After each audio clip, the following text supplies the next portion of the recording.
বিশ্বনবী একবার সাহাবাদেরকে নিয়ে ওয়াজ করছেন, বলছেন তোমাদের মধ্যে এমন একজন ব্যক্তি আছে, এই ব্যক্তির আমলগুলো আল্লাহর কাছে এমন ভাবে কবুল হয়েছে, আল্লাহর কাছে ওই ব্যক্তি এতটাই সেরা, জান্নাতের 8টা দরজা কিয়ামতের দিন এই লোকটাকে ডাকতে থাকবে। ওযুতে আমাদের যে সমস্ত ভুল ত্রুটিগুলো সচরাচর হয়ে থাকে সে বিষয়ে সামান্য কিছু কথা আর্জ করার ইরাদা রাখি। ওয়া মা তাওফীক ইল্লা বিল্লাহ। আসসালামু আলাইকুম ওয়া রাহমাতুল্লাহি ওয়া বারাকাতুহু। প্রিয় দর্শক, ওযুর মধ্যে বিশেষ করে 8টি ভুল আমরা করে থাকি। অধিকাংশ মানুষ এই 8টি ভুল আমরা করে থাকি, অথচ আল্লাহ তাআলা বলেছেন যে কোনো ব্যক্তির যদি ওযুর সঠিক মতো না হয় তাহলে তার নামাজও কবুল হবে না। এই জন্য ওযুটা খুবই ইম্পর্টেন্ট। এই 8টি ভুল কি কি এই বিষয়টাই আজকে আমরা জানবো ইনশাআল্লাহ। আমাদের বিশেষজ্ঞ প্যানেলে বাংলাদেশের 2 জন বিজ্ঞ আলেম রয়েছেন। 1 নাম্বার শায়েখ আহমদুল্লাহ, 2 নাম্বার জনপ্রিয় স্কলার ডক্টর মিজানুর রহমান আজহারি। তো চলুন এই 8টি ভুল কি কি আমরা চলুন জেনে আসি। আমরা শুরুতেই শায়েখ আহমদুল্লাহর কাছ থেকে জেনে আসি। ওযুতে কি ভুলগুলো আমাদের এমন হয় যেগুলো কারণে আমাদের ওযুর পূর্ণতা নষ্ট হতে পারে। তার ভিতরে 1 নম্বরের ভুল হলো, যেটি আমাদের হয়ে থাকে ওযুর ক্ষেত্রে অনেকেরই, সেটা হলো বিসমিল্লাহ পাঠ না করা। ওযুর শুরুতে কি পাঠ করতে হয়? বিসমিল্লাহ। আপনি যখন হাত ধুয়ে তো ওযু শুরু করবেন, 2 হাতের কবজি 2 হাতে ওযু শুরু করবেন না প্রথম কাজ, তার আগে আপনি কি করবেন? বিসমিল্লাহ। বিসমিল্লাহ বলে হাত ধুয়ে তারপর ওযু শুরু করবেন। বহু লোক আছি আমরা ওযুখানায় ওই গল্প করতেছি, আড্ডা মারতেছি, কথাবার্তা বলতেছি, এই বলতে বলতে ওযু শুরু করে দিছি, তাহলে বিসমিল্লাহ কখন পড়তেছি? বিসমিল্লাহটা অনেক সময় অমনোযোগিতার কারণে, অবহেলার কারণে, অন্যমনস্কতার কারণে বিসমিল্লাহটা অনেক সময় আমরা বলতে ভুলে যাই। অথচ এই বিসমিল্লাহ পাঠ করা ওযুর শুরুতে অনেক বিশেষজ্ঞ আলেমের মতে ফরজ। অনেকে বলেন বিসমিল্লাহ পাঠ না করলে ওযুই হবে না, আপনি যদি ভুলে বাদ দেন ওযু হলো না। যদিও সংখ্যাগরিষ্ঠ ওলামাদের মতে এটা না, তাদের মতে বিসমিল্লাহ পাঠ করা এটা ওযুর সুন্নাহ। এটা হলো ওযুর কি? সুন্নাহ। এটা আপনি যদি বিসমিল্লাহ বলে যদি ওযু শুরু করেন তাহলে ওযুটার ভিতরে পূর্ণাঙ্গতা আসলো। দ্বিতীয় যে ভুলটি হয় ভাই, 199 জনের বলবো, তার চেয়ে বেশি হতে পারে, 1000-এর ভিতরে 10 জন মানুষের হয় কিনা আমার সন্দেহ আছে এই কাজটা সঠিকভাবে করতে পারেন না। সেটা হলো ওযুর সময় মিসওয়াক করা। ওযুর সময় কি করা ভাই? মিসওয়াক করা। এটি এত গুরুত্বপূর্ণ সুন্নাত যে নবী সাল্লাল্লাহু আলাইহি ওয়াসাল্লাম বলেছেন, বুখারীর হাদিস, লাউলা আন আশুক্কা আলা উম্মতি লা আমারতুহুম বিসওয়াকি ইনদা কুল্লি ওযু। বুখারীর হাদিস। নবী সাল্লাল্লাহু আলাইহি ওয়াসাল্লাম বলেন, আমার উম্মতের জন্য যদি কঠিন না হতো, তাদের জন্য কষ্টের কারণ না হতো, তাহলে আমি তাদেরকে বাধ্যতামূলক করে দিতাম, ফরজ করে দিতাম কি? প্রত্যেক ওযুর সময় মিসওয়াক করা। 3 নম্বর যে ভুলটা আমাদের হয়ে থাকে সেটা হলো কুলির মধ্যে। দেখেন প্রত্যেকটা কাজেই কিন্তু আমি একটা একটা করে আপনাদের দেখাচ্ছি ওযুর প্রত্যেকটা কাজে আমাদের ত্রুটিগুলো হয় কিভাবে। দেখেন কুলির সময় ভুল হয়। কি ভুল হয়? কুলিটা যেভাবে করার কথা সেভাবে আমরা করি না। হাদিসে কুলির বিষয়ে নির্দেশ এসেছে, সেটাকে বলা হয়েছে মদমাদা। মদমাদা আরবি শব্দ, এটার বাংলা অর্থ হয় কুলি করা বা কুলকুচি করা বা কুলকুচা করা।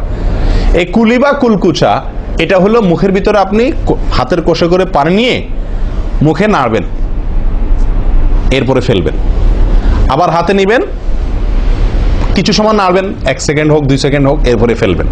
এটা হলো কুলি বা কুলকুচা। আমরা বেশিরভাগ সময় এরকম করি আলহামদুলিল্লাহ। যখন ব্যস্ত থাকি, যখন হুলস্থুল থাকে, কোনো সময় কোনো কাজের তাড়া থাকে, তখন অনেক সময় আমরা কি করি?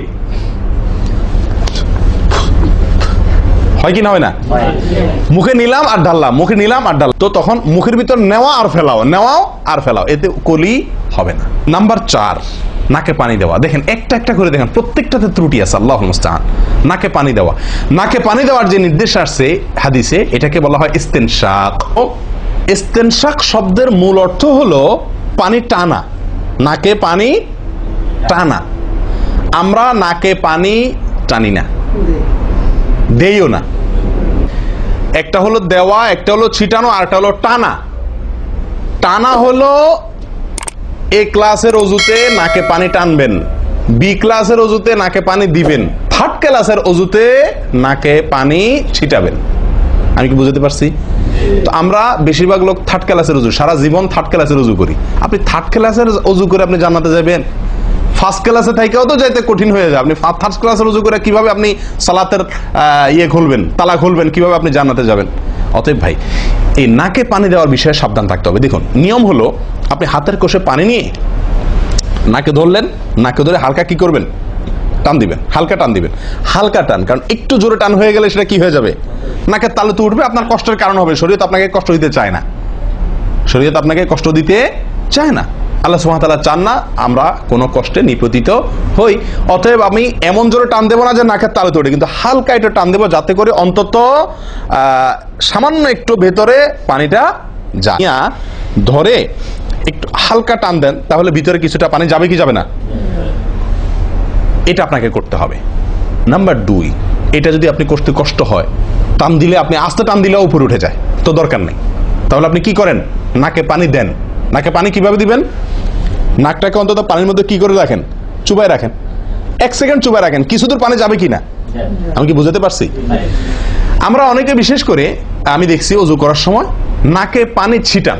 কিভাবে পানি ছিটান, ওই যে কষে করে পানি নিয়ে, লক্ষ্য করছেন আপনারা, এভাবে নিয়ে এরকম মারে পানিটা, এরকম মারলে সেটা কি হলো, ছিটানো হলো। হাদিসে যে ইস্তেনশাকের কথা বলা হয়েছে সেটা হলো না। আপনি সারা জীবন ওযু করলেন, অথচ আপনার কখনো নাকে পানি দেওয়ার সুন্নাহটি আদায় হলো না, সারা জীবন আজীবন আপনার ওযুটি হয়ে গেল সুন্নাহ ছাড়া। আরেকটি ভুল ভাই, নাকে পানি দেওয়া একটা আমল, নাক ঝাড়া আরেকটা আমল। নাকে পানি দেওয়া এটা একটা নির্দেশ, আর নাক ঝাড়া আরেকটা নির্দেশ। আমি কি বুঝাতে পারছি?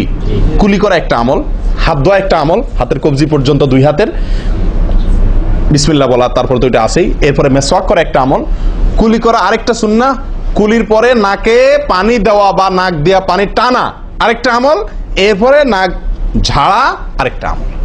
ভাই এরপরে আসি আরেকটি গুরুত্বপূর্ণ আমল যেটি হয় না, বা আরেকটি ত্রুটি ওযুতে, সেটি হলো আঙ্গুল খেলাল না করা। ওযুতে কি না করা, আঙ্গুল খেলাল না করা।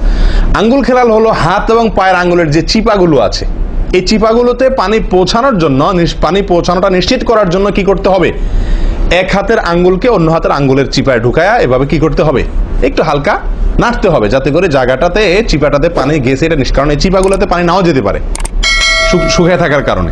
তা আপনি যদি একটু না দেন পানির ভিজা আঙ্গুল দিয়া, তাহলে ইনশাআল্লাহ ওখানে পানি পৌঁছানোটা মোটামুটি নিশ্চিত হয়ে যাবে। ঠিক না? ঠিক। পায়ের আঙ্গুল কিভাবে করবেন, পায়ের আঙ্গুল তো আর এক আঙ্গুল ওই অন্য পায়ের আঙ্গুল ঢুকাতে পারবেন না, সেটা করবেন হলো অন্য হাদিসে আসছে, এই যে কনুই আঙ্গুল আছে না, কনুই আঙ্গুল দিয়া সব চিপাগুলোতে কি করবেন, ঘষা দিবেন। কনুই আঙ্গুল দিয়া আপনার সব পায়ের আঙ্গুল চিপাগুলোতে ঘষা দিবেন। ভাই আমরা কজনই করি এই খেলার আমলটা? এই ভুলগুলো আমাদের অহরহ হচ্ছে না ভাই? আমরা কি জান্নাতে যেতে চাই না? আমাদের সালাদটা সুন্দর হোক আমরা চাই না ভাই? আমাদের এই সালাদ খুব পাওয়ারফুল হোক, শক্তিশালী সালাত হোক, এই সালাতের মাধ্যমে আমি অন্যায় থেকে বেঁচে থাকবো, এই সালাতের মাধ্যমে আমি জান্নাতে যাব, এই সালাত আমাকে খাঁটি মুসলিম বানাবে, এই সালাত আমাকে আল্লাহর কাছে প্রিয় বানাবে, এই সালাত কিয়ামতের দিন নূর হবে, আমরা চাই না ভাই? এগুলো যদি চাই তাহলে আমাকে ওযু সুন্দর করতে হবে।